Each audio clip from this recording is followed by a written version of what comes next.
शेखुपुरा में पुलिस की लापरवाही, फायरिंग करने वाले आजाद। इंटरनेशनल ह्यूमन राइट्स के ज़िला सदर शेखुपुरा सज्जाद हुसैन शाह की मुदाखलत पर पुलिस की कार्रवाई की यकीन दहानी।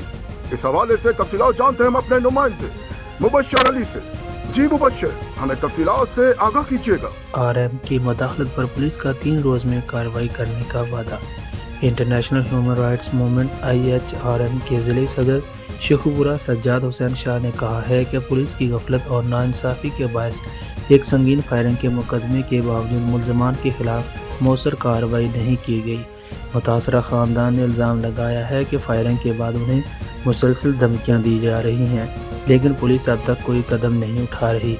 वाक़े की संगीनी के पेश नज़र ज़िले सदर सज्जाद हुसैन शाह और तहसील सदर अमजद अली खुद थाने पहुँचे और पुलिस अफसरान से मुलाकात की। उन्होंने IHRM के प्लेटफार्म से इस वाक़े को गैर इंसानी सलूक करार देते हुए मुतासरा ख़ानदान के फौरी इमदाद और इंसाफ का मुतालबा किया।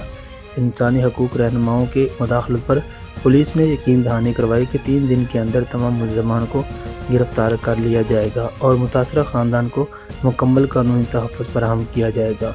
सज्जाद हुसैन शाह ने कहा कि IHRM ऐसे तमाम मज़लूम शहरियों के साथ खड़ी है जिन्हें इंसाफ नहीं मिल रहा। अगर 3 दिन में वादे के मुताबिक कार्रवाई ना हुई तो तंजीम ये मामला आला हुकाम और मीडिया के सामने पेश करेगी। Mubashir Ali, deputy bureau chief, Lahore division, Faiz news, Sheikhupura. बहुत शुक्रिया मुज़फ़्फ़र, हमें तफसीलात से आगाह करने के लिए। मज़ीद खबरें और अपडेट जानने के लिए देखते रहिए फैज़ न्यूज़ नेटवर्क। फैज़ न्यूज़, फैज़ सबके लिए।